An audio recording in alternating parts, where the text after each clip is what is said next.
Hello, guys. Welcome to another session on answer writing. So here I'll be giving you a question, and then we will look at the answer also for that.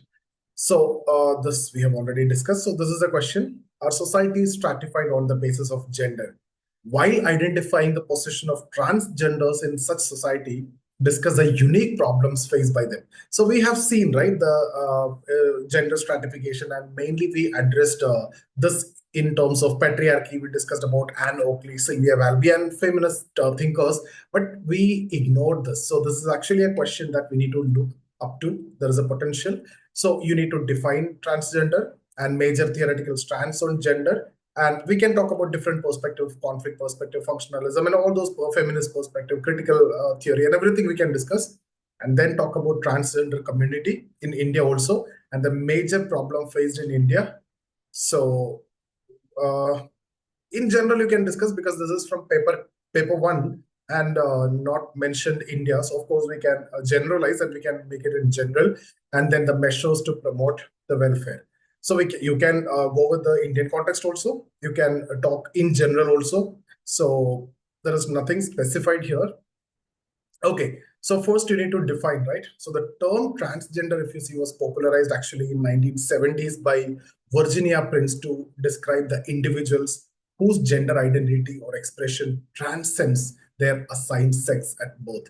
So if you see, Susan Stryker in Transgender History defines transgender individuals as those who move away from the gender assigned to them, right? So what your original identity, you are moving away from that, so that community is what you consider as transgender, and they challenge the cultural and societal norms.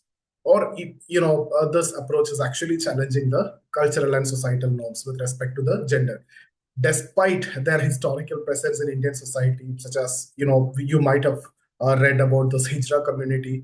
But still, transgenders face severe discrimination, marginalization, social exclusion, and that's what we need to discuss here. So here, remember the gender stratification. We normally talk, mostly in terms of female, but here we need to talk about the third gender. Okay, transgender. If you look at the major theoretical strands on gender, that we can use conflict theory, symbolic interactionism, functionalism. The detailed PDF is given to you. The class also, we have covered that.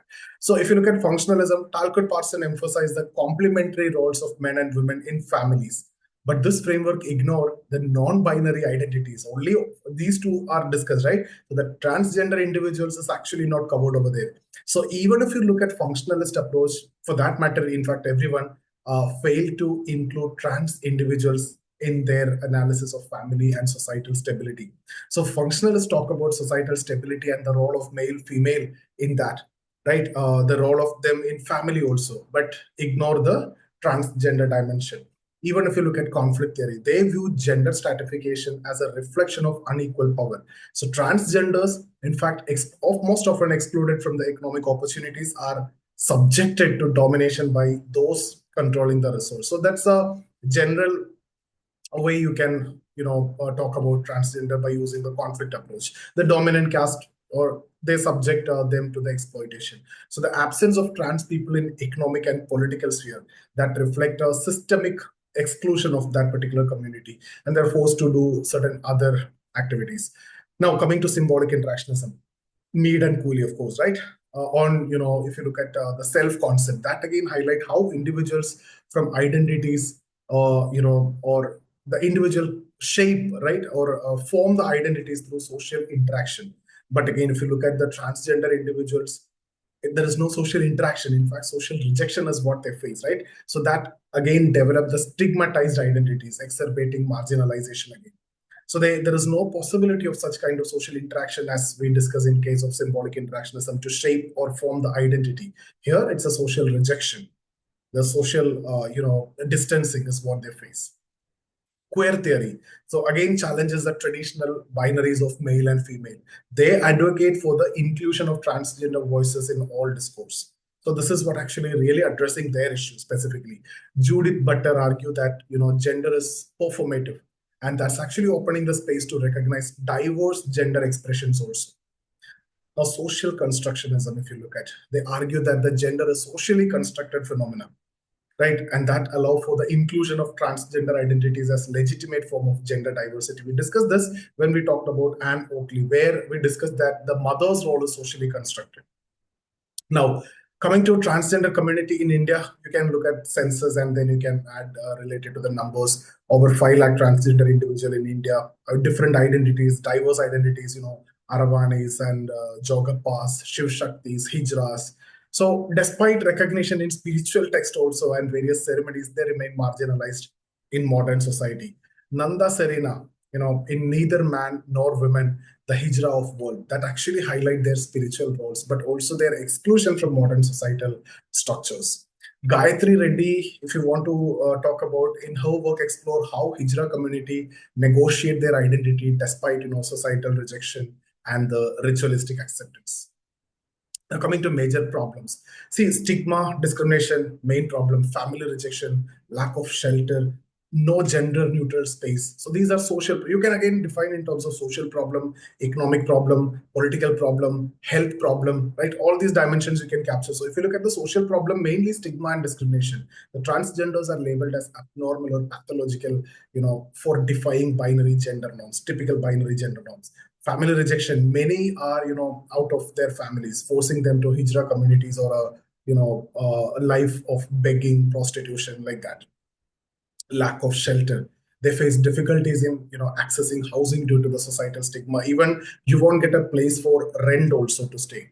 Non-gender neutral spaces, that's again another issue. Absence of inclusive facilities like restrooms, that further alienate them from the society. Economic problem, if you look at limited employment opportunities, then there are educational barriers, property injustice is there. So transgenders, if you see, often they face workplace discrimination. They won't first get work, and if you get again discrimination, forcing many to sex work or begging. And then high dropout rates due to bullying and lack of inclusive policies. That's again educational barrier. Talk about property injustice, also denial of inheritance rights within family. You are not getting accepted in family, so denial of such rights also. Underrepresentation, if you talk about political problems, lack of political voice and representation. Violation of rights, systemic denial of rights to work, health, dignity. Health problem, various sexually transmitted diseases because of the sex work that they're doing, unprotected sex and other things, poor healthcare access, discrimination in medical institutions, lack of trained professionals, and the stigma in accessing the treatment. Mental health, high rates of depression and anxiety due to the societal rejection that is creating mental health issues also. Now, what are the measures to promote the welfare of transgenders? Guys, this is a potential essay topic also. That's why I'm talking about all these dimensions covering specific to India, all these points.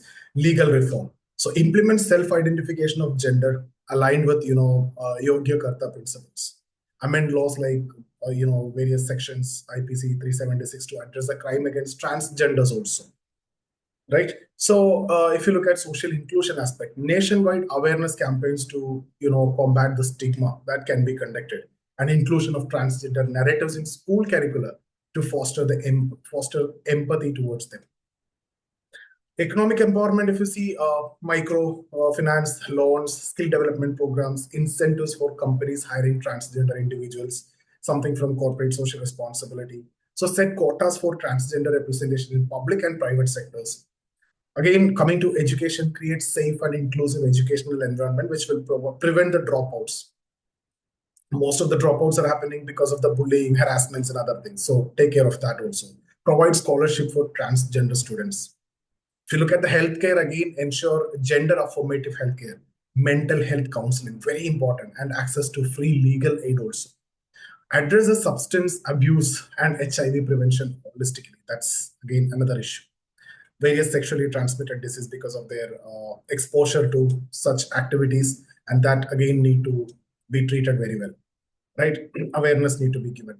Political representation, if you talk about, ensure reserve seat for transgender individuals in legislative bodies as well. Various state initiatives, if you want, you can discuss about that. You can give example of Kerala, the first state to launch a transgender policy in 2015. That's actually ensuring rights and welfare to the transgenders. Tamil Nadu established transgender welfare board for socio-economic upliftment of this particular community. Odisha focused on gender non-conforming children through policy initiatives. Now, relationship between gender stratification and transgender marginalization. See, when we talk about gender stratification, that's rooted in patriarchal norms, and that exclude the transgenders from the social, political, and economic hierarchy. Perry Bourdieu concept of symbolic violence that explain how cultural norms perpetuate this exclusion. Despite all these measures, what we have discussed, even like the Transgender Persons Protection of Rights Act 2019, still the gap between legal provision and the societal acceptance is entirely different, and it still persists. So what I can tell in conclusion is that the marginalization of transgender individuals that reflect broader societal biases against non-conforming identities, and addressing these issues that require a multi-pronged approach that is involving legal reforms, educational inclusion, and most importantly, a public awareness campaign to avoid the stigma. As Dr. Ambedkar aptly said, a society that does not acknowledge its oppressed sections cannot and can never achieve true progress. So, for India to achieve inclusivity, the transgender community must be recognized, respected, and empowered. So, this is a statement which I used to write if I get any social related, social issue related essay. So, you can talk about this according to Dr. B.R. Ambedkar, or as he said, a society that does not acknowledge its oppressed section cannot achieve true progress. So, whether the question is about women, or the question is about Dalit, or the question is about tribes, or the question is about transgender, any oppressed community, you can use this. So if you want to achieve inclusivity, for our country need to achieve that inclusivity as a dream, the transgender community, they must be recognized, respected, and empowered. So that's about this session, guys, and thank you so much for attending. If you like the video, share it with your friends who are preparing with sociology. If you are looking for a test series or mentorship program on sociology or the classes on sociology, check out the details given in the description. Get in touch with us. So see you guys in the next session. Thank you so much.